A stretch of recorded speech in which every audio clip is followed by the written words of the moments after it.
Апа деген бұл ең бийик, ең ыйык сөз болса керек биздин жашообузда. Апанын сүйүүсү, эненин сүйүүсү бұл ең таза сүйүү. Бұл сүйүү менен эч нерсени алмаштырууга болбойт. Эне сени кандай экенин, кандай болбогун, кандай кылмыш кылбагын сени өзгөчө жакшы көрөт.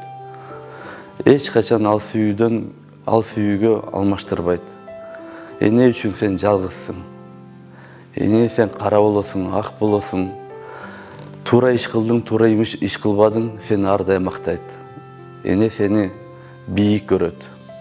Эне кечкурун жумуштан чарчап келсең, күч кубат берип, түнү үчтө болсо да күтүп алат.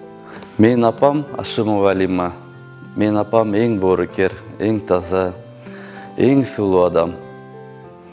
Апа, мен сизди сүйөм. Билим жана Илим каналында көрүп жаткан бардык апаларды, энелерди, эжелерди 8 март майрамыңыздар менен куттуктаймын. Сиздер эч качан оорубаңыздар. Сиздер ден соолугуңуздар чың болсун, бактылуу болуңуздар. Балдарыңыздар, кыздарыңыздар ар дайым ишеничиңиздерди актасын. Бар болуңуздар, апакейлер.